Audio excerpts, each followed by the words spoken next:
صفحہ نمبر 46۔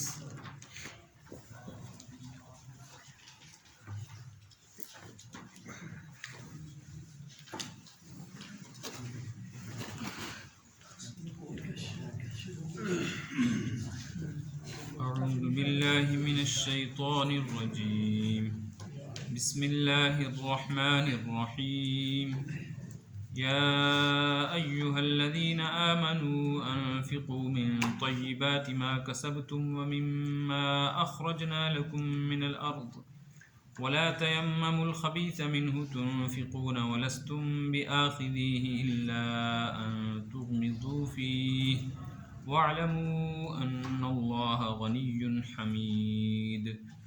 الشیطان یعدکم الفقر ویأمرکم بالفحشاء واللہ یعدکم مغفرة منہ وفضلا واللہ واسع علیم۔ یؤتی الحکمة من یشاء ومن یؤت الحکمة فقد اوتی خیرا کثیرا وما يذكر إلا أولو الألباب۔ وما أنفقتم من نفقة أو نذرتم من نذر فإن الله يعلمه وما للظالمين من أنصار۔ إن تبدوا الصدقات فنعما هي وإن تخفوها وتؤتوها الفقراء فهو خير لكم ويكفر عنكم من سيئاتكم والله بما تعملون خبير۔ ليس عليك هداهم ولكن الله يهدي من يشاء وما تنفقوا من خير فلأنفسكم وما تنفقون إلا ابتغاء وجه الله وما تنفقوا من خير يوفى إليكم وأنتم لا تظلمون۔ للفقراء الذين أحصروا في سبيل الله لا يستطيعون ضربا في الأرض يحسبهم الجاهل أغنياء من التعفف تعرفهم بسيماهم لا يسألون الناس إلحافا وما تنفقوا من خير فإن الله به عليم۔ الذين ينفقون أموالهم بالليل والنهار سرا وعلانية فلهم أجرهم عند ربهم ولا خوف عليهم ولا هم يحزنون۔ صدق الله العلي العظيم وصدق رسوله النبي الكريم۔ گزشتہ آیات میں انفاق فی سبیل اللہ کی ترغیب دی گئی تھی، اللہ کے راستے میں خرچ کرنا، اس کا اجر، اس کا شوق دلایا گیا، اور کون سی شرائط ہیں جو اللہ کے ہاں صدقہ خیرات قبول کرانے کا ذریعہ ہیں، اور کون سے وہ اسباب ہیں جن کی وجہ سے انسان کا مال صدقہ خیرات کیے جانے کے باوجود اللہ کے ہاں قبول نہیں ہوتا۔ تفصیل سے یہ باتیں پیچھے بیان کر دی گئیں۔ ان آیات میں بھی انفاق فی سبیل اللہ کا ہی حکم ہے، اسی کے احکامات بیان کیے جا رہے ہیں۔ یا ایھا الذین آمنوا انفقوا من طیبات ما کسبتم، اس کا سلسلہ پچھلی آیات کے ساتھ ہے، اس لیے میں ترجمے کے ساتھ ساتھ مطلب بیان کرتا رہوں گا۔ اے ایمان والو، خرچ کرو وہ پاکیزہ چیزیں جو تم نے کمائی ہے۔ کسبتم کا مطلب ہے تمہاری کمائی، کہ تمہاری محنت سے جو چیزیں تم کو ملی ہیں، مال، اسباب، اگرچہ ان کا مالک اللہ ہے لیکن اسباب کے درجے میں تم نے محنت کی، اللہ نے تمہاری محنت کا نتیجہ تم کو دیا اور تمہارے ہاتھ میں مال آ گیا۔ تو انسان کی کمائی ہے، جیسے عمل انسان کی کمائی ایسے ہی مال انسان کی کمائی، جو تم کماتے ہو، تمہیں حاصل ہوتی ہے آمدنی، اس کو تم اللہ کے راستے میں خرچ کرو۔ اور اللہ کے راستے میں خرچ کرنے کی تفصیل پیچھے آ گئی، کن کن جگہوں پہ خرچ کرنے کو اللہ کے راستے میں خرچ کرنا کہا جاتا ہے۔ من طیبات ما کسبتم، جو کچھ تم نے کمایا اس میں سے پاکیزہ چیزیں، عمدہ چیزیں خرچ کرو۔ طیبات کا ایک ترجمہ تو حلال کیا گیا ہے، مطلب یہ جو تم خرچ کرو گے وہ پہلے حلال ہونا ضروری ہے، اس لیے کہ جو حلال ہوگا وہی اچھا ہے۔ اور دوسرا مطلب اس کا مفسرین نے یہ لکھا ہے کہ جو انسان کے پاس مال ہے وہ دو طرح کا ہوتا ہے، ایک اس کی ضرورت کا معیاری سامان مال، دوسرا اس کی ضرورت سے زائد یا وہ جو غیر معیاری، یعنی ایک اچھا قسم اور ایک دوسرے درجے کا مال۔ یہ ہر چیز میں آپ آرام سے سمجھ سکتے ہیں۔ جیسے مثال کے طور پہ 2 جوڑے کپڑے ہیں، ایک اچھا ہے، قیمتی ہے، ایک ذرا سستا ہے، اللہ کے راستے میں دینا ہے تو کون سا دو؟ اللہ فرماتے ہیں جو اچھا ہے وہ دو، اس لیے کہ اجر بھی تو بہت اچھا ملنے والا ہے۔ ایسے ہی 2 نوٹ ہیں، ایک 10 روپے کا پرانا، ایک نیا، تو کون سا دو؟ نیا دو۔ اپنی طرف سے کوشش کرو۔ 2 جانور ہیں، بکری ہے، بھیڑ ہے، ایک اچھی موٹی تازہ فربا ہے، ایک ذرا کمزور دبلی پتلی ہے، تو جو موٹی تازہ ہے وہ دو۔ یہ حکم ہے صرف اس مال کو خرچ کرنے میں جو نفلی طور پہ خرچ کیا جا رہا ہے، اور جو زکوٰۃ کے لیے مال دیا جاتا ہے اس میں شریعت نے حکم یہ لگایا ہے کہ دینے والے کو تو یہ چاہیے کہ وہ اپنی طرف سے اچھا مال منتخب کر کے دے، لیکن زکوٰۃ وصول کرنے والے جو عمال ہیں، جو اسلامی حکومت میں حکومت کی طرف سے گھر گھر جا کر لوگوں کا حساب لگا کے ان سے مال وصول کرتے ہیں، ان کو یہ حکم دیا گیا ہے کہ درمیانے درجے کا مال دو۔ مثال کے طور پہ اگر کسی کے پاس 100 بکریاں ہیں اور اسلامی نظام حکومت ہے تو ان 100 بکریوں کی زکوٰۃ لینے کے لیے جو آدمی جائے گا اس کو یہ حکم دیا گیا ہے کہ نہ بہت اچھی لینا، نہ بالکل دبلی پتلی لینا، درمیانی درجے کی۔ لیکن جو خود دے رہا ہے اس کے لیے حکم یہ ہے کہ جو سب سے عمدہ اور پسندیدہ ہو وہ دو۔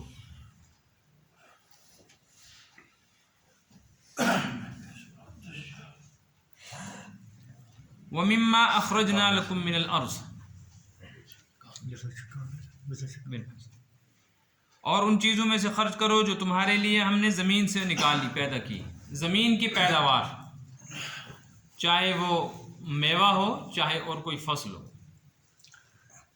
زمین سے جو کچھ پیدا ہوتا ہے اس کی بھی زکوٰۃ ہے، جس کو ہماری زبان میں عشر کہا جاتا ہے۔ پھر اس کی تفصیل ہے، عشر کس کو کہتے ہیں، 5ویں حصے کو یا 10ویں حصے۔ اگر کوئی ایسی پیداوار ہے جو آسمان کی برسی ہوئی بارش سے خود تیار ہو جاتی ہے، اس کو پانی لگانے کے لیے محنت نہیں کرنی پڑتی، پانی نہیں پہنچانا پڑتا، تو اس میں 10%، 100 میں 10۔ جیسے مثلا اخروٹ، 100 اخروٹ میں 10 اخروٹ، 100 بوری اخروٹ میں 10 بوری، 100 کلو میں 10 کلو، یہی بادام کا حال ہے۔ اور جو فصل ایسی ہے جس پہ پانی دینا پڑتا ہے جیسے دھان، تو اس میں 100 میں 5۔ لیکن یہ مسئلہ بہرحال الگ ہے، فقہی مسئلہ ہے، یہاں اس کی تفصیل بیان نہیں کر سکتے، علماء سے پوچھنا بھی چاہیے۔ بعض علماء دھان میں بھی 10% مانگتے ہیں، ان کے اپنے دلائل ہیں ان کے پاس، کبھی میرے پاس وقت ہوگا انشاءاللہ تو پھر اس پر بات کروں گا۔ فی الحال تو اتنا سمجھیں، یہ میں نے سمجھانے کے لیے کہا، اس لیے کہ دھان کو پانی دینا پڑتا ہے۔ تو اس سے معلوم ہوا کہ زمین سے جو کچھ پیدا ہو رہا ہے، چاہے وہ میوہ ہو، پھل ہو، چاہے وہ اناج یعنی فصل ہو، اس میں سے بھی اللہ کے راستے میں خرچ کرنا ہے۔ اب یہ خرچ کرنے کا حکم یا تو نفلی ہے، نفلی کا مطلب ہے کھلاؤ پلاؤ لوگوں کو دو، یا پھر واجب ہے۔ واجب کا مطلب یہ ہے کہ جو فصل پیدا ہوئی، جو میوے پیدا ہوئے، اس میں عشر ادا کرو، عشر واجب۔ اور عشر کو زمین کی زکوٰۃ بھی کہا گیا ہے، جیسے مال کی زکوٰۃ سونے چاندی کی نکلتی ہے، ایسے زمین کی پیداوار کی زکوٰۃ بھی۔ اس میں پھر اجازت ہے، شریعت نے دے رکھی ہے، چاہے وہی چیز دو، چاہے اس کی قیمت متعین کر کے جو قیمت ہے وہ دے دو۔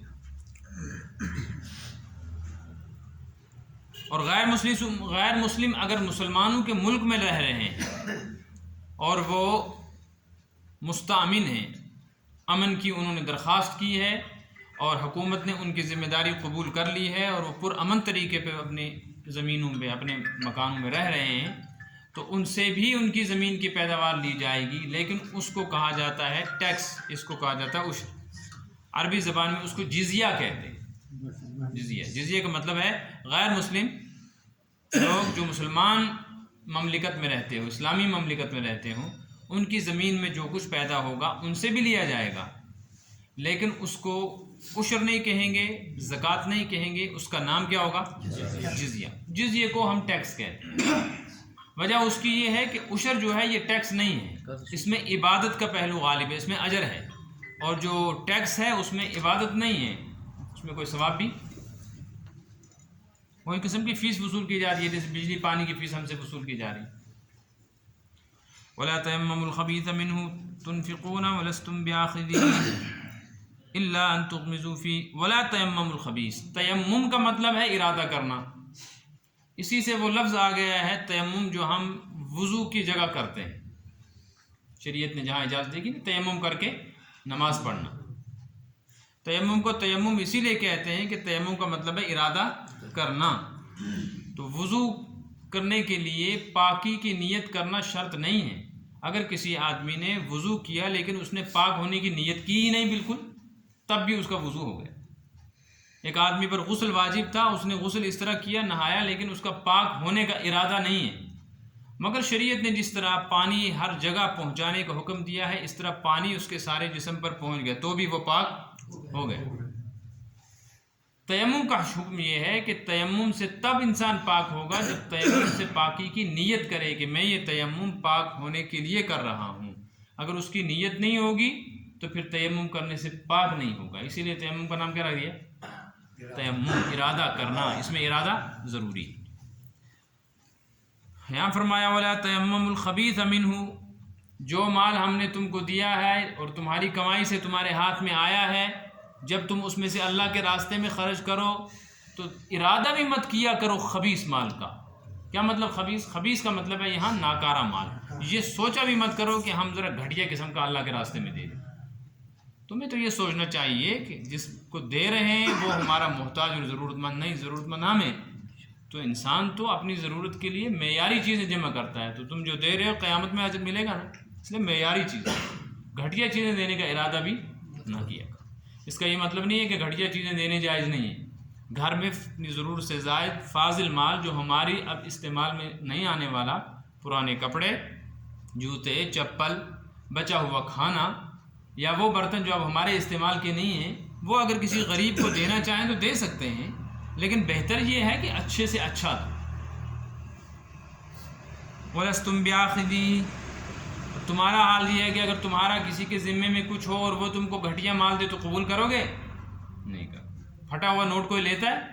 ایک آدمی کا 1000 روپے کسی کے پاس ہو، واپسی میں وہ پھٹا ہوا نوٹ دے تو لے گا کوئی؟ تم تو خود نہیں لیتے اپنے لیے، تو اللہ کے راستے میں دینا ہے تو گھٹیا کیوں دیتے ہو؟ اس لیے معیاری الا ان تغمضوا فیہ۔ ہاں بعض مرتبہ انسان ایسا کرتا ہے، سوچتا ہے چلو جی اس سے تو کچھ نکلنے والا نہیں، چلو اسی کو قبول کر لو، کہ معیاری چیز یہ دے گا نہیں اور میرا اس کے اوپر قرض ہے یا اس کے پاس امانت ہے، اب جو دے رہا ہے یہ وصول کرو۔ وہ تو مجبوری کی حالت ہے اور اللہ تعالیٰ مجبور نہیں ہے، اس لیے اللہ کے ساتھ ایسا معاملہ نہ کیا کرو۔ وَاعْلَمُوا أَنَّ اللَّهَ غَنِيٌّ حَمِيدٌ، تم جان لو کہ جو تم خرچ کرتے ہو اللہ اس کا ضرورت مند نہیں ہے، اللہ غنی ہے، بے نیاز ہے، اس کو کوئی ضرورت نہیں، ضرورت تم کو ہے۔ حمید، اور قابل تعریف ہے کہ وہ ضرورت نہ ہونے کے باوجود تم سے مانگتا ہے کہ جمع کرو میرے پاس، اس سے بہتر تم کو ملے گا۔ یہ اس کی تعریف کے لائق ہونے کی ایک دلیل ہے۔ الشیطان یعدکم الفقر، شیطان تم کو وعدہ دیتا ہے فقر کا، محتاجی کا۔ شیطان وعدہ کرتا ہے تم سے، یعنی شیطان تم کو سمجھاتا ہے، ڈراتا ہے کہ دو گے تو غریب ہو جاؤ گے، کنگال ہو جاؤ گے، مال گھٹ جائے گا۔ وَيَأْمُرُكُمْ بِالْفَحْشَاءِ، اور تم کو حکم دیتا ہے بے حیائی کا۔ فحشاء کا مطلب بے حیائی۔ یہاں بیان چل رہا ہے اللہ کے راستے میں خرچ ہونے کا، تو بے حیائی کا ذکر کیسے آ گیا؟ سوال سمجھ میں آیا؟ بیان کس کا چل رہا ہے؟ تو دو چیزیں ہونی چاہیے، ایک بخیلی اور ایک سخاوت۔ اس لیے کہ جب خرچ کریں گے نا تو دو ہی حالتیں ہیں، یا تو بخیل آدمی ہوگا یا سخی۔ تو بیان چل رہا ہے خرچ کا اور ذکر آ گیا ہے بے حیائی کا، اس لیے علماء نے فحشاء کا ترجمہ یہاں کیا بخیلی۔ کیا ترجمہ کیا؟ کہ شیطان تم کو ڈراتا ہے محتاجی سے اور حکم دیتا ہے تم کو بخیل بننے کا، کنجوس بنو، مت دو، اس لیے روک روک کر۔ لیکن میری سمجھ میں آتا ہے فحشاء کا ترجمہ اگر فحشائی کریں تب بھی کوئی حرج، اس لیے کہ یہاں فحشاء کا ترجمے کا مطلب یہ ہے کہ اللہ کے راستے میں خرچ نہ کرنا سب سے بڑی بے حیائی ہے، کہ جس نے دیا اسی کو دینے سے ڈر رہے ہو، جس نے تم کو دیا اسی کے مانگنے پر ہاتھ کھینچ رہے ہو، تو اس سے بڑی بے حیائی اور بے شرمی کی بات کیا ہو سکتی ہے؟ ایک باپ نے اپنی اولاد کے لیے محنت کر کے مکان بنایا، اس بنائے ہوئے مکان میں آج بیٹا اپنے باپ کو گھسنے نہیں دیتا، تو اس بیٹے کو بے حیا کہا جائے گا کہ نہیں کہا جائے گا؟ بے شرم کہا جائے گا کہ نہیں؟ تو اللہ فرماتے ہیں کہ شیطان تم کو بے شرم بنانا چاہتا ہے کہ رب کے سامنے بے شرم بنو، جس نے مال دیا ہے وہی مانگ رہا ہے آج، اور تمہارے نفع کے لیے مانگتا ہے، پھر بھی دینے کو تیار نہیں ہو۔ تو ایسی حرکت کرو گے تو تم سب سے بڑے بے حیا اور بے شرم ہو کہ اچھا مال چھپا کے رکھتے ہو اور اللہ کے راستے میں خرچ کرنے سے گھبراتے ہو۔ واللہ یعدکم مغفرۃ وفضلا، اللہ تعالیٰ تم سے وعدہ کرتا ہے کہ اگر تم اللہ کے راستے میں مال دو گے تو مغفرت کرے گا، کم سے کم یہ ہے کہ گناہ تو معاف ہوں گے۔ یہ تو وعدہ ہے کہ اللہ کے راستے میں مال خرچ کرنے سے وفضلا، اور صرف گناہ ہی معاف نہیں ہوں گے، اس کی وجہ سے فضل ملے گا۔ فضل کا مطلب جو تم نے خرچ کیا اس کو بڑھا کر اللہ واپس کرے۔ فضل کہتے ہیں استحقاق کے بغیر کسی کو عطا کرنا۔ ایک آدمی ہے وہ مستحق نہیں ہے، اس کو کوئی چیز مل جائے تو دینے والے کا یہ عمل فضل کہلائے گا۔ بات سمجھ میں آ رہی ہے نا؟ جیسے کوئی آدمی فیل ہونے کے لائق ہے لیکن اس کو مارکس دے دیے پاس ہونے کی، ایسا دنیا والے کرتے نہیں ہیں۔ اگر کوئی کرے گا ایسا تو پھر اس کے پیچھے کرنے والے کے اپنے مفاد میں کچھ نے رشوت لی ہوگی۔ اللہ پاک کسی نہ رشوت لیتا ہے نہ کچھ، پھر بھی وہ سارے گناہوں کے باوجود معاف کر دیتا ہے، تو یہ فضل ہی تو ہے، جبکہ ان گناہوں کے معافی کا ہمارے کو حق ہے نہیں۔ واللہ واسع، اللہ بڑی وسعت والے ہیں، علیم اور جانتے ہیں۔ وسعت والے ہیں، جس کو جو چاہیں عطا فرما دیں۔ تم کو عطا کیا ہوا ہے، سمجھو کہ وہ کسی فقیر کو بھی دے سکتے ہیں، تمہاری جگہ بٹھا سکتے ہیں، اس سے ڈرو۔ علیم، وہ جانتا ہے کہ تم جو دیتے ہو کس نیت سے دے رہے ہو اور کیا مال دے رہے ہو۔ یؤتی الحکمۃ من یشاء ومن یؤت الحکمۃ فقد اوتی خیرا کثیرا وما یذکر الا اولو الالباب۔ پہلے اس کا ترجمہ سمجھیں، اس آیت سے وما یذکر الا اولو الالباب، اور نصیحت حاصل نہیں کرتے مگر عقل والے۔ مطلب اس کا یہ ہے کہ یہ بات جو ابھی بیان کی گئی کہ اللہ کے راستے میں خرچ کرو، اچھا مال خرچ کرو، گھٹیا مال نہ دو، یہ ایسی بات ہے کہ اس کو بیان کرنے کی کوئی ضرورت نہیں پیش آنی چاہیے۔ انسانی عقل جو ہے نا وہ خود سمجھتی ہے اور سوچتی ہے اتنا نفع نقصان اچھا بھلا، لیکن چونکہ عقل سے کام نہیں لیتے لوگ، اس لیے اللہ پاک اس کو بیان کر رہے ہیں۔ مگر انسانوں کی حالت یہ ہے کہ اس کو بیان کرنے کے بعد بھی فائدہ وہی لوگ اس بات سے اٹھائیں گے، سمجھیں گے اس کو وہی جن کے پاس عقل سلیم ہو، ورنہ اس کو بیان کرنے کے لیے کوئی تقریر کرنے کی ضرورت نہیں تھی۔ اصل بات یہ ہے یؤتی الحکمۃ من یشاء، اللہ جسے چاہتا ہے حکمت عطا کر دیتا ہے۔ ومن یؤت الحکمۃ، جس کو اللہ تعالیٰ حکمت عطا کر دے، فقد اوتی خیرا کثیرا، اس کو بڑی خیر مل گئی، بہت خیر مل گئی۔ حکمت کا لفظ بولا یہاں، حکمت کا کیا مطلب ہے؟ علماء کرام نے، مفسرین نے، قرآن پاک میں چونکہ مختلف موضوع پر حکمت کا لفظ آیا ہے اور حدیث میں بھی آیا ہے، اس لیے حکمت کے بہت سارے مطلب بیان کیے گئے ہیں۔ اس کی تفسیر میں بہت کچھ کہا گیا ہے، کسی نے کچھ کہا، کسی نے کچھ کہا، کسی نے جیسے حضرت ابراہیم کی دعا میں ہے کہ انہوں نے اللہ سے دعا کی تھی، یا اللہ ایسا نبی بھیج دے جو قرآن کی تلاوت کرے، اس کی شرح کرے، سمجھائے اور حکمت بتائے۔ وہاں حکمت کا مطلب ہے نبوت کے علوم۔ ایسے حدیث میں آیا الحکمت ضالۃ المؤمن، حکمت مومن کا گمشدہ سرمایہ ہے، وہاں بھی حکمت کا مطلب ہے علم شریعت۔ اور یہاں حکمت کا کیا مطلب ہے؟ یہاں حکمت کا مطلب ہے صحیح سمجھ۔ صحیح سمجھ کو فقہ کہتے ہیں، فقہ جس کو ہم کہتے ہیں علم فقہ، صحیح سمجھ، قرآن و حدیث کی صحیح سمجھ۔ ایک مطلب یہ ہے جو یہاں جڑے گا کہ قرآن و حدیث کے احکام کو صحیح طور پہ سمجھنا۔ سمجھنے کا مطلب ہے دل میں اس کا یقین بیٹھنا، پھر اس کے پر عمل کے لیے تیار ہو جانا۔ یہ کوئی چھوٹی نعمت نہیں ہے، جس کو یہ مل گئی اس کو سب کچھ مل گیا، اور یہ اللہ جس کو عطا کر دیتا ہے سمجھو اس کو اور کسی چیز کی ضرورت نہیں رہی۔ دوسرا مطلب حکمت کا ہے بات کی حقیقت کو سمجھنا، چیز کی حقیقت کو سمجھنا۔ جو اللہ تعالیٰ کو حکیم اللہ نے خود فرمایا اپنے آپ کو، اللہ واللہ علیم حکیم۔ وہاں حکمت کا مطلب ہے ہر چیز کی حقیقت سے واقف ہونا، باخبر ہونا۔ انسان بھی حکیم بن سکتا ہے، لیکن انسان کے حکیم ہونے کا مطلب یہ ہے کسی ایک چیز کی حقیقت کو بقدر ضرورت سمجھنا، بقدر ضرورت۔ جیسے میں کہتے ہیں حکیم صاحب، وہ حکیم صاحب کو حکیم صاحب اس لیے کہتے ہیں کہ وہ جڑی بوٹیوں کی حقیقت سمجھتا ہے کہ اس سے کیا نفع ہوگا کیا نہیں، اس لیے وہ دواؤں میں کچھ جڑی بوٹیاں تشخیص کر دیتا ہے بیمار کے لیے، اس سے فائدہ بھی ہوتا ہے۔ لیکن جو لوگ جڑی بوٹیوں کا کاروبار کرتے ہیں، کام کرتے ہیں، ان کو کچھ پتہ نہیں ہوتا ہے کس میں لگتی ہے۔ حکیم کو پتہ ہوتا ہے یہ دوا کہاں کام آئے، یہ پتہ کس جگہ لگے گا۔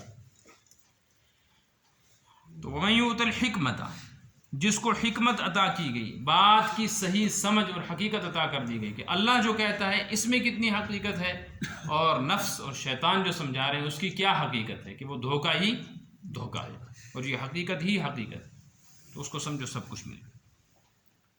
وَمَا أَنفَقْتُم مِّن نَفَقَةٍ، تم جو کچھ بھی خرچ کرتے ہو، چاہے وہ مال ہو، او نذرتم من نذر، یا تم کوئی منت مانتے ہو۔ یہ مسئلہ آ گیا منت کا، جس کو نظر کہتے ہیں، اور کشمیری میں اس کے لیے نیاز کا لفظ۔ اس کی کئی قسمیں ہیں، اس میں بڑی تفصیل ہے۔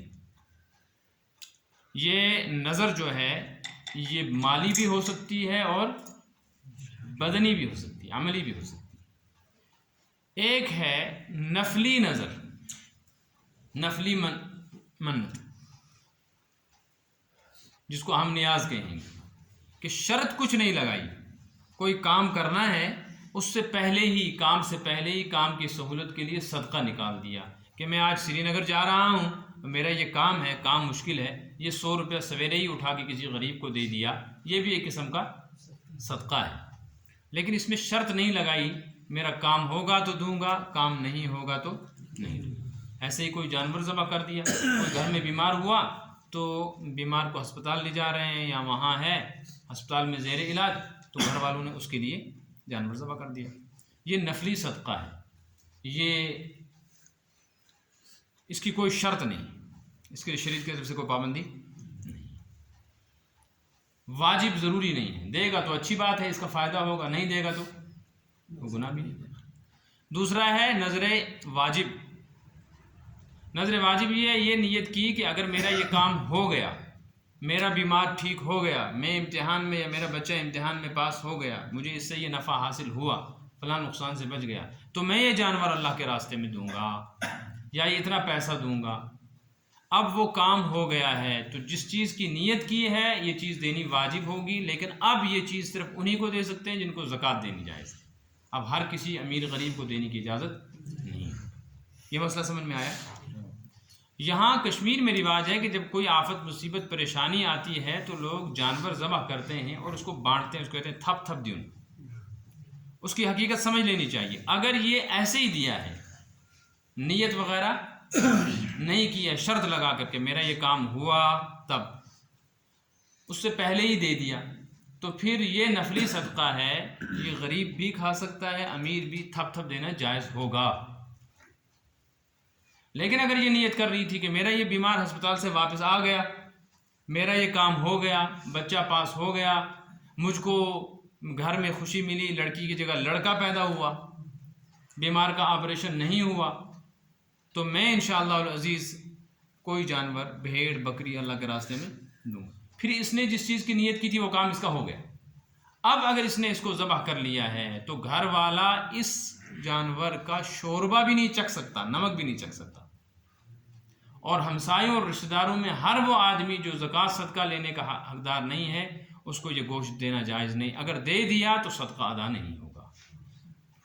ایسی صورت میں تھپ تھپ دینا ناجائز ہے، اور گوشت لینا بھی ان لوگوں کا ناجائز ہے جو ایسے راستے پر لیتے ہیں، بلکہ پھر یہی صورت ہے کہ یا تو یہ زندہ کسی ایسی جگہ پہنچا دیا جائے جہاں مستحقوں میں تقسیم ہو، غریب غربا میں، یا ذبح کیا جائے اپنے گھر میں یا کسی جگہ۔ ذبح کرنے کے بعد جو محلے میں یا رشتے ناطے میں بالکل اتنے غریب لوگ ہیں جن کو زکوٰۃ، صدقہ فطر اور عشر لینا جائز ہے، ان کے گھروں میں کچا پہنچا دیا جائے۔ اگر بنا لیا ہے گھر میں تو گھر میں انہی غریب لوگوں کو بلا کر کھلانا ضروری ہے، گھر والے خود، بچہ بڑا، کوئی اس میں سے ایک بوٹی بھی نہیں کھا سکتا، اس کا نمک بھی نہیں چکھ سکتا ہے۔ مسئلہ سمجھ میں آ گیا؟ دوسرا ہے نظر کی ایک قسم، یہ تو مالی تھی، پیسہ دینا، یہ پیسے کا مسئلہ ہے کہ اگر نیت کی تو پیسہ بھی اس طرح تقسیم کرنا ہوگا۔ البتہ نظر کی ایک صورت یہ ہے کہ مسجد کو دینا جائز ہے، یا اگر یہ نیت اسی وقت کی تھی کہ میرا یہ کام ہو گیا تو میں یہ جانور یا یہ پیسہ اپنی مسجد کو دوں گا، تو پھر تو مسجد کو ہی دینا ہوگا۔ اگر اس وقت مسجد کا نام نہیں لیا تھا تو پھر مسجد کو دینا جائز نہیں، پھر کسی غریب آدمی کو، ایک کو یا بہت ساروں کو دے دیں، یا پھر کسی ایسے دینی ادارے میں پہنچا دیں جہاں غریب بچے کھاتے پیتے اور رہتے ہیں۔ سمجھ میں آیا نا مسئلہ؟ گاؤں دیہات میں اور قصبوں میں جو پرائیویٹ سکول چلتے ہیں ان سکولوں کو دینا جائز نہیں، البتہ ان سکولوں کے اندر جو غریب بچے پڑھتے ہیں جن کے گھر والوں کو فیس دینے کی طاقت نہیں ہے، ان کو اگر وہ نقد پیسہ دے دیا جائے پھر وہ چاہے فیس میں ادا کریں کچھ وہ جائز، البتہ ڈائریکٹ سکول میں دینا جائز۔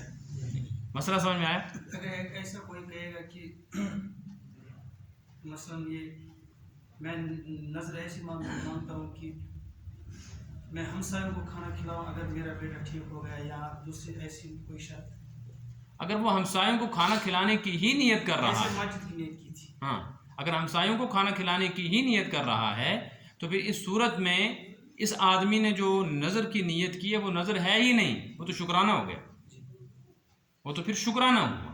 نظر الگ چیز ہے اور شکرانے کا کھانا کھلانا الگ چیز ہے، کہ اگر میری شادی ہوگی تو میں ہمسایوں کو کھانا کھلاؤں گا، اور اگر میں ٹھیک ہو گیا میں ہمسایوں کو کھانا کھلاؤں گا، میں سفر سے واپس آیا تو ہمسایوں کو کھانا کھلاؤں گا، رشتہ داروں کو، اس میں اجازت ہے، لیکن احتیاط ضروری، احتیاط، خاص کر جب کسی مصیبت یا کسی آفت پریشانی اور بیماری میں ایسی نیت کر لے تو پھر ہمسایوں میں بھی غریب لوگوں کو ہی کھلائے، احتیاط تو اسی میں۔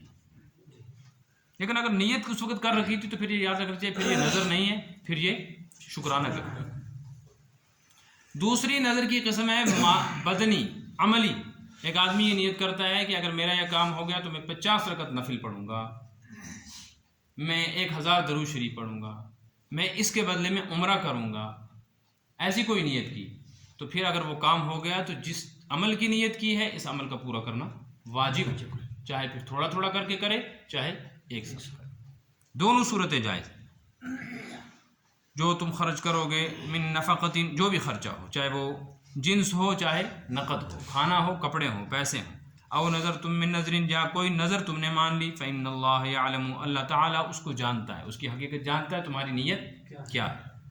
وما للظالمین من انصار، اور ظالموں کا تو کوئی بھی مددگار نہیں ہے، یعنی جو لوگ نیت کرنے کے باوجود کام نہ کریں، وہ عمل پورا نہ کریں، یا اسی طریقے سے جو آدمی اللہ تعالیٰ نے جو شریعت میں احکام بیان کیے ہیں ان احکام کی پرواہ نہ کرے تو پھر ان کے کام نہیں ہو سکتے، ان کی کوئی مدد نہیں ہو سکتی، اور کوئی راستہ نہیں جہاں سے ان کا مسئلہ حل۔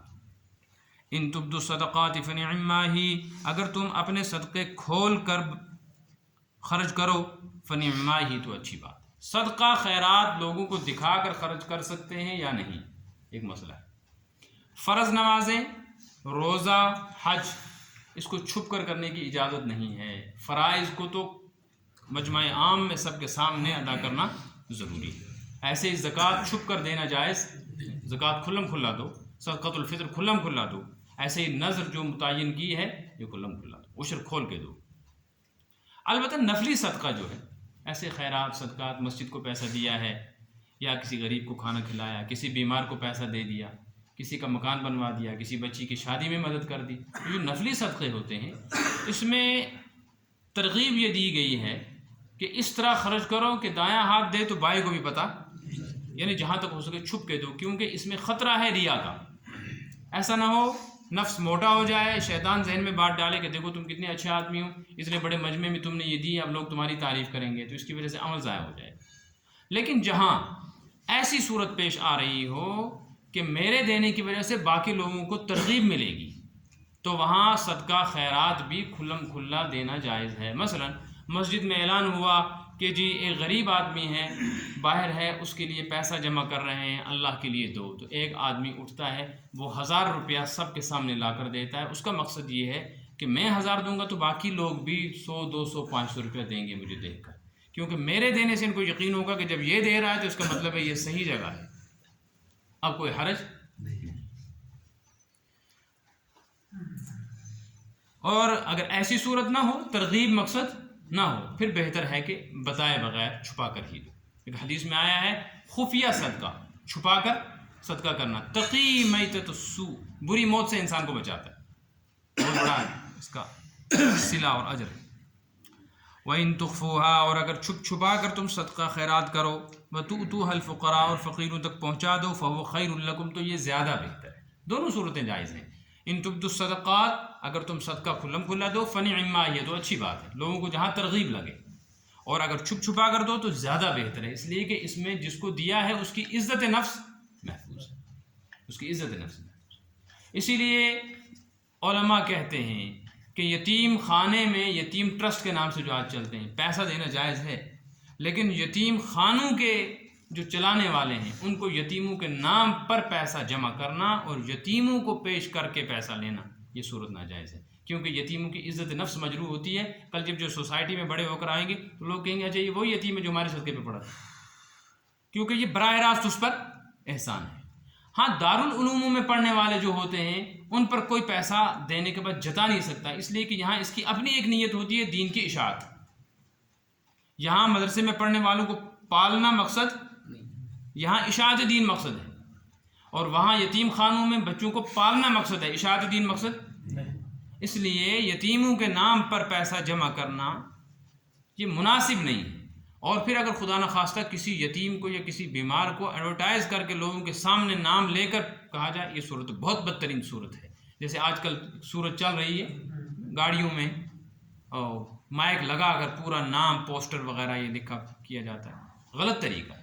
ان کو چاہیے پھر اس کے لیے مختلف صورتیں ہیں کہ وہ مختلف علاقوں میں اپنے لوگوں کو بھیج دیں، وہاں وہ پیسہ جمع کریں، انفرادی طور پر عام راستوں کے اوپر، چوک چوراہوں میں، گلیوں میں، بستیوں میں نام لے کر، عطا پتہ بتا کر فلاں آدمی اتنا بیمار ہے، ایسا ہے ویسا ہے، اس کے لیے چندہ دو، یہ صورت ناجائز۔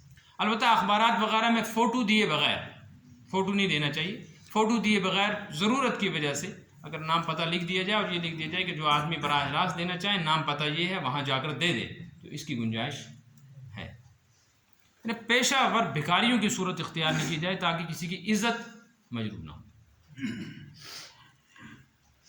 وَيُكَفِّرُ عَنْكُم مِّن سَيِّئَاتِكُمْ، اور اللہ تعالیٰ تمہارے خرچ کرنے کو تمہارے گناہوں کے کفارے کا سبب بنائے گا۔ اللہ کے راستے میں خرچ کرنے کا ایک فائدہ بتایا جا رہا ہے کہ اگر کچھ بھی نہ ملے انسان کو، کم از کم یہ فائدہ کچھ کم ہے کہ گناہ معاف ہوتے ہیں۔ اس سے معلوم ہوا کھانا کھلانا، پانی پلانا، کپڑا پہنانا، مال خرچ کرنا، خیرات کرنا، مسجدیں بنوانا، یہ ایسا عمل ہے کہ جہاں اس کا اجر آخرت میں ملے گا وہ تو ہے ہی، اس کا ایک نفع یہ ہے کہ انسان کے گناہ معاف ہوں۔ کون سے گناہ معاف ہوں گے؟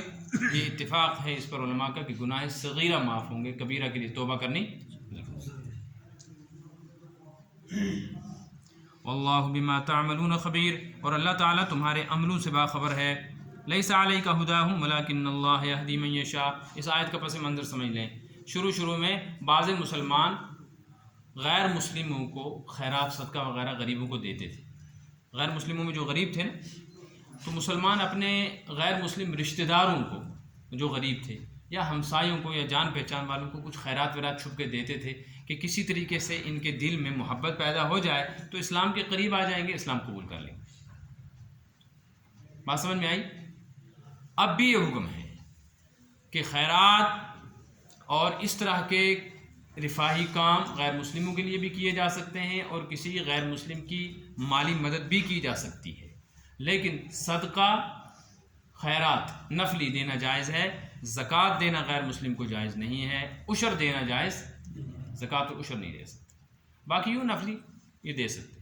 یہ حق ہے انسان کا، ایک حق ہے مسلمان کا، ایک حق ہے زکوٰۃ اور عشر صرف مسلمان کا حق ہے، مسلمان سے لیں گے، مسلمان کو دیں گے، اور باقی نفلی خیرات صدقہ امداد وغیرہ یہ غیر مسلموں کو بھی دے سکتے ہیں، بشرطے کہ یہ یقین ہو کہ یہ غیر مسلم اس کو لے کر اپنے وہ عبادت خانوں میں نہیں لگائے گا، مندروں میں، گرودواروں میں نہیں لگائے گا۔ اگر اس کے لیے چندہ مانگتے ہیں تو پھر نہیں دے سکتے۔ البتہ غیر مسلم بن مانگے اگر مسجد کو چندہ دے تو جائز ہے۔ غیر مسلم کوئی ہندو بغیر مانگے چندہ دیتا ہے، آپ چندہ کر رہے ہو، کوئی غیر مسلم گزر گیا اس نے بھی دے دیا روپیہ 1500، کوئی حرج نہیں، اس کو لگا سکتے، لیکن غیر مسلم سے چندہ مانگنا صحیح نہیں، خود مانگے بغیر دے دے تو جائز ہے۔ اور غیر مسلم کے عبادت خانوں کے لیے مانگنے پر بھی چندہ دینا اس کی اجازت نہیں ہے۔ ہاں اگر وہ ضرورت مند ہیں، ان کو عیال کا بوجھ ہونے کی وجہ سے یا کسی بیماری کی وجہ سے یا اور کسی ضرورت کی وجہ سے نقد پیسے کی یا کسی اور چیز کی ضرورت ہے تو انسانی ہمدردی کے اس کو دینا جائز ہے۔ تو چونکہ شروع میں مسلمان دیا کرتے تھے، اس لیے فرمایا لیس علیک ہداہم، آپ ان پر خرچ کریں۔ یہ نبی صلی اللہ علیہ وسلم آپ کے ذمے نہیں ہے کہ آپ مال خرچ کر کے ان کو کیا بنائیں، مسلمان بنائیں، آپ کی کوئی ذمہ داری، ان کی ہدایت آپ کی ذمہ نہیں۔ ولکن اللہ یہدی من یشاء، اللہ جسے چاہتا ہے اسے ہدایت دے دیتا ہے۔ وما تنفقوا من خیر، تم جو کچھ بھی خرچ کرتے ہو فلانفسکم، یہ تو تم اصل میں اپنے لیے کرتے ہو۔ تم جو خرچ کر رہے ہو چاہے کسی دینی کام میں یا کسی انسانی ہمدردی میں، بظاہر تو تم نے دوسرے کا فائدہ کیا، لیکن حقیقت میں دوسرے کے فائدے سے پہلے تمہارا اپنا فائدہ ہے۔ کیوں ہے؟ اس کی دلیل کیا ہے؟ دلیل یہ ہے وما تنفقون الا ابتغاء وجہ اللہ، ایمان والا جو بھی خرچ کرتا ہے وہ اللہ کی رضامندی کے لیے کرتا ہے۔ جب اللہ کی رضامندی کے لیے کر رہا ہے تو اللہ راضی ہو جائیں گے، فائدہ سب سے پہلے کس کا ہوگا؟ کسی کا فائدہ۔ اس سے معلوم ہوا جو اللہ کی رضا کے لیے پیسہ خرچ نہ کرے، نہ اس کو کوئی فائدہ نہ کسی دوسرے کو کوئی فائدہ۔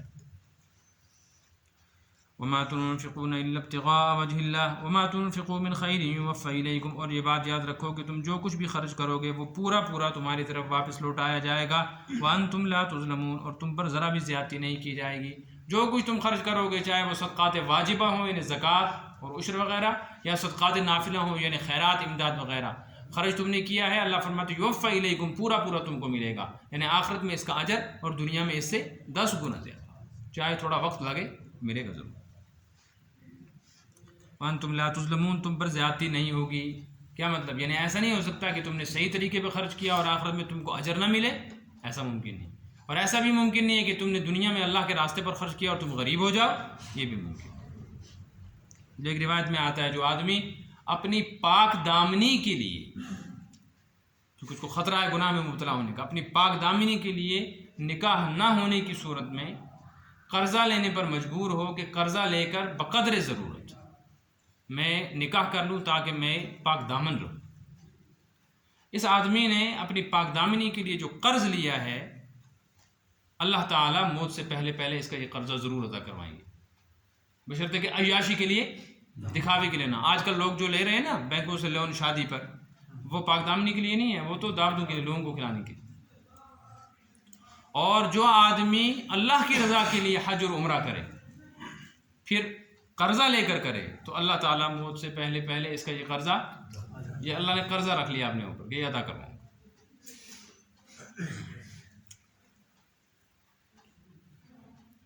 للفقراء الذین احصروا فی سبیل اللہ، صدقہ خیرات اصل میں کس کا حق ہے تو یہ غیر مسلموں کا بھی، کہ ان کو بھی خیرات وغیرہ دے سکتے، لیکن اصل حقدار کون ہے؟ اللہ فرماتے ہیں اصل میں للفقراء الذین، اصل میں یہ ان غریبوں کا حق ہے، ہیں تو سارے غریب لیکن غریبوں کی ایک قسم بیان کی جا رہی ہے جو اصل حقدار ہے۔ الذین احصروا فی سبیل اللہ، جو راہ خدا میں محنت کی وجہ سے بند ہو کر رہ گئے ہیں، اللہ کے دین کے لیے کوئی ایسا کام کر رہے ہیں جس کی وجہ سے یہ اتنے گھر گئے، بند ہو گئے کہ اپنی کمائی کے لیے اب ان کے پاس وقت نہیں۔ لا یستطیعون ضربا فی الارض، اب اس کی وجہ سے یہ زمین میں چل نہیں سکتے۔ کیا مطلب زمین میں چل نہیں سکتے؟ مطلب کاروبار کے لیے ایک جگہ سے دوسری جگہ جانا ہے، زمین زراعت کے لیے، دکان کے لیے، ملازمت کے لیے کہیں جانا ہے، لیکن کچھ لوگ ایسے ہیں جو دین کے کاموں میں ایسے گھر گئے کہ ان کے پاس اب وقت نہیں۔ مثلا طالب علم ہے، یہ پڑھنے لگ گیا ہے، عالم ہے، یہ پڑھانے کے کام میں ہے، امام صاحب ہے، یہ مسجد کا کام کر رہا ہے، مجاہد ہے، یہ اللہ کے راستے میں جہاد کر رہا ہے۔ دین کے بہت سارے شعبے ہیں، کوئی ایک شعبہ نہیں ہے، نہ کسی ایک شعبے میں دین بند ہے۔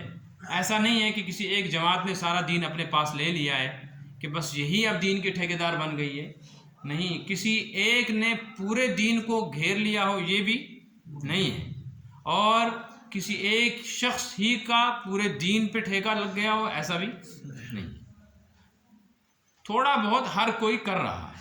تو دینی شعبوں میں جو آدمی جس لائن کی محنت کر رہا ہے، چاہے وہ جہاد ہے، چاہے وہ تصنیف و تالیف ہے، چاہے تبلیغ و دعوت ہے، چاہے وہ تعلیم و تعلم ہے، یہ جو سارے شعبے ہیں، ان میں جب اس دور میں کوئی آدمی لگ گیا، پہلے بھی ایسا ہی تھا، اس لیے قرآن کی آیت بتا رہی ہے جیسے حضرت ابو ہریرہ فرماتے ہیں کہ میرے پاس وقت ہی نہیں تھا کہ میں کچھ کماؤں، کھاؤں، کام کروں، میں تو ہر وقت حضور اکرم صلی اللہ علیہ وسلم کی مجلس میں رہتا تھا تاکہ دین سیکھوں، اس لیے کچھ کھانے پینے کے لیے بھی نہیں ہوتا تھا، بھوک پیاس کی وجہ سے بے ہوش ہو کر مسجد نبوی میں گر جایا کرتے تھے۔ تو ایسی صورت پہلے سے رہی ہے۔ تو یہ جو طبقہ ہے جو دین کی وجہ سے مقید ہو کر رہ گیا ہے اور ان کے پاس اب اتنی فرصت نہیں کہ یہ کوئی کام کر سکیں جس سے اپنا روزگار چلائیں، نمبر 1۔ دوسری یہ ہے کہ یہ ایک جگہ سے دوسری جگہ جانے کے بھی اب آزاد نہیں ہے اتنے کہ جا سکیں۔ یہ غریب طبقہ ہمارے صدقات اور خیرات کا زیادہ حقدار ہے، کیونکہ اس میں 2 فائدے ہیں۔ ایک فائدہ تو غریبوں کی مدد کا، یہ غریب ہے، دوسرا جب ان کی مدد ہوگی تو یہ آگے دین کی خدمت کر رہے ہیں تو دین کی بھی مدد ہو جائے گی۔ بات سمجھ میں آئی؟ اس لیے امام صاحب اگر غریب ہے نا تو تنخواہ کے علاوہ بھی امام صاحب کو حاجیت ہوئی ہے۔ ان امام صاحب کی بات نہیں کہتے ہیں تو شاید مالدار ہوں گے، تو لیکن اگر ہو کوئی پوچھ تاچھ کرنی چاہیے۔ پوچھ تاچھ کا مطلب یہ نہیں پوچھنا جا کر امام صاحب آپ غریب ہیں، ایسے پوچھیں امام صاحب آپ کا عیال کتنا ہے، ویسے کیا زمین ہے آپ کی، آمدنی کے ذرائع کیا ہیں، کب سے امامت کر رہے ہیں، تو ایک اندازہ ہو جائے گا کہ اس کے پاس ذریعہ آمدنی کیا ہے۔ پھر سوچیں کہ یہ آدمی جو یہاں اتنے لوگوں کو نماز پڑھا سکتا ہے، اتنوں کو بیان کر سکتا ہے، یہ اگر کہیں زمین زراعت پہ کام کرے کیا یہ ہماری طرح 100 کرو نہیں جمع کر سکتا؟ اگر ہم ان پڑھ لوگ مہینے کے 10,000 15,000 کما سکتے ہیں، کیا یہ چھوٹی موٹی دکان کر کے نہیں کما سکتا؟ یہ بھی کر سکتا، لیکن اس نے دین کی ایک ذمہ داری لی پورے گاؤں کی، ان کو دین سکھانے کی۔ کیا ہم سے اتنا نہیں ہو سکتا ہے کہ ہم 10,000 تنخواہ کے علاوہ بھی کبھی 500 200، کبھی گھر جاتے وقت بیوی کے لیے کپڑوں کا جوڑا، کبھی بچوں کے لیے کپڑوں کا جوڑا، سردی گرمی میں ایک کانگڑی، کوئلے کی ایک بوئی، امام صاحب یہ لے لینا ہدیت ہوگا، یہ بھی خیرات ہے۔ ایسے ہی عالم ہو کہیں، ایسے ہی طالب علم ہو کہیں تو اس کی خبر گیری کرو کہ یہ طالب علم ہے، یہ کہیں پڑھتا ہے، یہ جا رہا ہے، آج روپیہ 500 روپیہ 200 دے دو، سردی گرمی میں کپڑوں کا جوڑا دے دو، ویسے اس کی خیر خبر رکھو، اس کے گھر کی خیر خبر، اس میں بڑا اجر ہے۔ للفقراء الذين احصروا في سبيل الله لا يستطيعون ضربا في الارض۔ صدقہ خیرات کے زیادہ حقدار وہ لوگ ہیں احصروا جو مقید ہو کر رہ گئے ہیں اللہ کے راستے میں۔ اللہ کے راستے کا مطلب دین کی کسی بھی محنت میں لگے ہوئے ہیں، سیکھنے سکھانے میں اور کسی کام۔ لا يستطيعون ضربا في الارض، جس کی وجہ سے وہ زمین میں چل پھر نہیں سکتے۔ اس سے معلوم ہو گیا کہ تجارت کے لیے زمین میں چلنا پھرنا جائز ہے، ایک جگہ سے دوسری جگہ جانا، شہر جانا، بستی بستی جانا، اس کی اجازت دین کے لیے بھی اور دنیا کے لیے بھی آدمی جا سکتا ہے۔ لیکن یہ بات بری ہے کہ انسان کے پاس اپنی بستی اور علاقے میں آمدنی کی اتنی صورت موجود ہو جس سے اس کی ضرورت پوری ہو جائے، پھر بھی وہ زیادہ کمانے کے لیے اپنی بستی چھوڑ دے۔ ایک آدمی کا خرچہ مثلاً 15,000 روپیہ ہے، یہ اپنے آس پاس رہ کر اتنے فاصلے پر کہ صبح جائے اور شام کو اپنے عیال میں واپس آ جائے، محنت وغیرہ کر کے 15,000 روپیہ یہ 14,000 15,000 کبھی 16,000 کبھی 13,000 جمع کر لیتا ہے اونچ نیچ میں، لیکن یہ سمجھتا ہے 50,000 روپے مجھے مل رہے ہیں، میں جاؤں گا دلی، جائز تو ہے لیکن مناسب نہیں۔ کسب معاش کے لیے اتنے دور کا سفر کرنا جبکہ ضرورت قریب میں پوری ہو رہی ہے مناسب نہیں، اگرچہ جائز ہے، گناہ نہیں۔ لوگ ملک در ملک جاتے ہیں، سعودیہ جا رہے ہیں، امریکہ جا رہے ہیں، کہاں جا رہے ہیں، تو پھر وہ جو جاتے ہیں نا ان کی ایک ذمہ داری رہتی ہے کہ جب وہ وہاں جائیں وہ اپنے عیال کو اور اپنی بستی اور غریب لوگوں کو نہ بھولیں۔ پھر وہاں جا کر وہ وہیں کے ہو جاتے ہیں، بیوی اگر یہاں آئے تو 3 سال بعد واپس آ رہے ہیں، ایسی کمائی کا کیا فائدہ؟ ایک عورت کو کہیں سے لا کر کسی کی بیٹی کو قید کر کے رکھا ہوا ہے، 3 سال 4 سال چہرہ ہی نہیں دکھا رہے۔ اسی طرح ماں باپ ہیں، ان کا حق ہے کہ جب وہ زندہ ہیں تو کم سے کم ہفتے میں ان کو چہرہ دکھاؤ، اور اگر انہیں اجازت دے رکھی ہے تو ٹھیک ہے چلے جاؤ، لیکن پھر سال میں 2 مرتبہ تو آؤ۔ اگر بیوی ہے تو سال میں، گرمیوں کے زمانے میں 1 مرتبہ، سردیوں کے زمانے میں 1 مرتبہ آ کر اپنے عیال کی خبر گیری کرو۔ سارے گھر کا بوجھ بیوی پہ ڈال کے چلے جانا کہ میں تو کما رہا ہوں وہاں، یہ ہرگز مناسب نہیں ہے، اس میں زیادتیاں ہوتی ہیں۔ قیامت کے دن ایسے کمائی کرنے والوں کی پکڑ ہوگی جنہیں اپنے عیال پر بیوی پر زیادتی کی، ان کی خبر گیری بھی نہیں کی۔ فون سے خبر گیری نہیں ہوتی ہے، فون سے صرف اطلاع ہوتی ہے۔ پھر بہت سارے فتنوں کے دروازے بھی، ہاں اس دور میں تو اور زیادہ خطرہ ہے۔ پھر آگے فرما رہے ہیں یحسبهم الجاہل اغنیاء من التعفف۔ دین کا کام کرنے والوں کی ایک خصوصیت بیان کی جا رہی ہے کہ جو دین کا کام کرنے والے غریب لوگ ہوتے ہیں نا، اب اگر تم ان کو غریب حالت میں دیکھ کر دو گے تو پھر پھنس جاؤ گے، اس لیے کہ دین کا کام کرنے والا کتنا بھی غریب ہو وہ اپنی حالت کو غربت والی حالت بتانا نہیں چاہتا، اس کا لباس اٹھنا بیٹھنا ایسا ہوتا ہے کہ گاؤں میں ایسا لباس کسی کا